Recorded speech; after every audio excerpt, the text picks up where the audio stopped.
Here in Washington, D.C. with the Counselor to the Treasury Secretary, Joe Lavorgna. It's good to see you again. Last time we were together was at the White House. That's right. Good to see you again. Thank you. This is an exciting event, and I think to myself, my kids are now high school and college age, but man, I'm thinking about going home and seeing about a baby. That'd be wonderful. Go for it. I just heard the Treasury Secretary say in his remarks this morning that, what did he say, 10,000 babies would be born today in the United States, some 3 million by the end of the year. That's and right. Each of them under this plan proposed today would receive $1,000. Correct. $1,000 from the U.S. Treasury, and you can top it off to another $5,000 annually. And the powers of compound interest, which suggests that you have historical equity returns. That money, maximum contribution, child born in 2026, would have over $300,000 when they are 18. And then by 28 could be almost 1.1 million. And the Schwab numbers I read, if you didn't touch it, conservatively over $2 million by age 60? Absolutely, sure, absolutely. Again, it's compound interest and it's financial literacy. Many of the things the Secretary cares deeply about.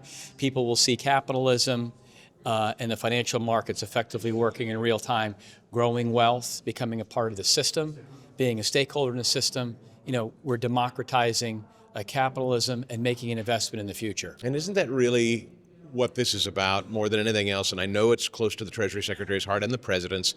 There's an attack, a cultural attack, on the free market. And I think this is the great use of the President and the Secretary's bully pulpit to push back and say, no, the free market is your friend. No, that's exactly correct. Again, this is an investment in the future, an investment in the livelihoods and financial well-being of young boys and girls born in 26 and beyond. So the deal is families can contribute. I should say even before that. I shouldn't say 26, because you can contribute if you don't qualify for the Trump accounts. Yes. You know, the 1,000. I shouldn't say 26.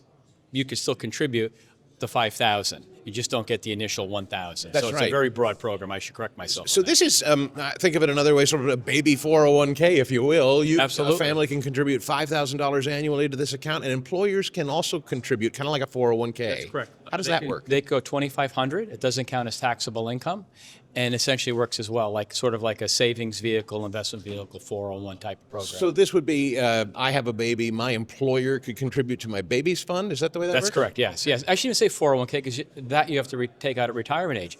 The young boys and girls will be able to take advantage of this at 18. Hopefully they'll keep it in the system longer, let that money compound and grow more. But that's money they can take out and do what they want. If they want to make a down payment on a home, they want to go back to school for an advanced degree, whatever it might be, they've got the ability to do that with the monies they've earned. So people watching and listening, the best way to find out more about this and how they can get involved? It's right Trump behind accounts. us. Yeah, Trump accounts. Yeah. Somewhere. Trump account. Yeah, somewhere on the sign. Right behind me. TrumpAccounts.gov. TrumpAccounts.gov. When you're filling out their tax form, look for Form 4547. You could sign up. It's live, and then the money will be deposited around July 4th. And educate your accountant if he or she doesn't know about it. Yes, but it's going to be pretty straightforward. But yes, they'll understand. The Treasury has made this very, very easy to understand and very direct. So I think it's going to get tremendous participation.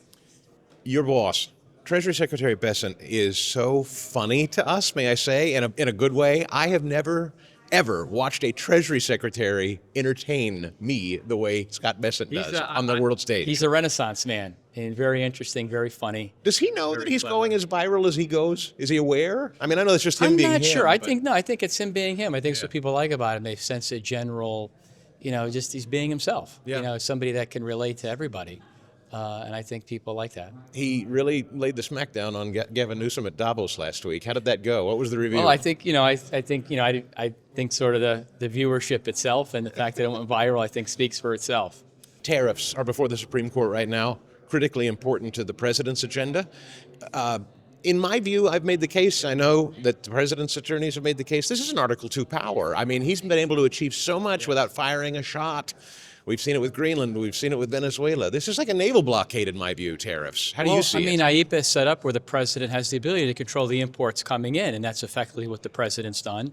The secretary was there. He heard the case. He thought the arguments were very powerful made on the president's behalf. It'd be highly unusual for the court to rule against a signature policy initiative that the administration has put in, and we're hopeful the court is going to rule in our favor. The fact that it's dragged on perhaps suggests that. The fact that the court is taking this very seriously and will do the right thing, and obviously validate these tariffs as being within the constitutional right of the president. Are there what-if conversations about they come back and rule them unconstitutional? Well, there always are, and the secretaries mentioned that. If should things not work out the way we think they will, then there will be obviously remedial measures put in place.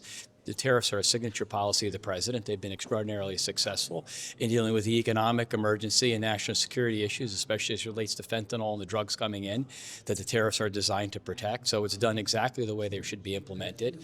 And I'm hopeful that we'll get the ruling that we so expect. If it's not the case, then we'll go to Plan B. But again, the tariffs are going to be here in one form or another. They've been wildly successful, and they've not given any of the negatives that people thought they would. And the revenue coming in has been very, very useful. I mean, I know the president has mentioned the revenue from these tariffs have been implemented already. Yes. Will we see it in things like the Trump bonds, or is that something different No, entirely? the revenue has been important, but again, the whole point of President Trump is really trying to improve the daily lot of average Americans, working class Americans, blue collar Americans, and you need to do that by reindustrializing and reinvigorating the factory sector. And the tariffs are the important cudgel to get that foreign capital into the U.S. because you're tariffing, you're encouraging companies to relocate their factories, their production, their capital in the U.S. Then they build, they create jobs. Those are high-paying jobs. We start making things again. The president wants to build again. That's why in the One Big Beautiful Bill, it included full expensing for factories. It's just for 3 years. That never happened before. Again, it's encouraging building and investment. The tariffs are integral in that and rebalancing trade in a way that deals with this emergency where we've had record large trade deficits and a hollowing out of the U.S. manufacturing base where supply chains have been shipped overseas. There's national security issues involved, as the secretaries mentioned. We saw that during the pandemic. So all these things are an integrated approach. The tariffs are central to that, and I do expect the courts to understand that, and hopefully the ruling will come out soon. I've heard the secretary say he expects explosive growth in 2026. Financially, tax returns are going to start rolling in soon. What do you expect? What are you predicting Well, the financially? secretary, I don't want to say the secretary's wrong, but he'd agree with me. We're having the boom already in 2025. I'm sort of making a bad joke. Yeah. But the economy, if you look at GDP, excluding the government, grew almost 5% in Q2 and Q3. It appears that it grew 5% in Q4. That's private GDP. And you would think then the outlook for 2026 is great because you're going to get more of the full benefits of this tax plan that was signed in record time by President Trump last July. It's now fully in place. So you've got the 100% expensing for the factories, which should be getting built. There's evidence to suggest it's already started in a big way. You've got the 100% expensing for capital expenditures. So you build a factory, so that's fully expensed. You can fully deduct against your profits. Then the equipment you put in, you could expense that. You get record productivity growth, you increase the supply potential of the economy, it lowers the inflation rate, corporate profits go up, and then that allows you then to pay your workers more, which is basically what happened during the first Trump administration. But this is going to be even better because the president has even had a more detailed, thorough program in place. I know you're busy today. We appreciate your time. Please tell the Treasury Secretary, we just think, beyond the important work he's doing, he's damned funny. Oh, very much. I just enjoy watching him. He's so funny. You should tell him as well. I'm sure. I know he'd appreciate that. Please pass it on. Sure. We love his good cheer and his good humor. Good cheer. Absolutely. Joe, it's great to see you in person. Thank you again. Good. Hope to see you Thank you, sir. again soon. Thank you. Thank you very much.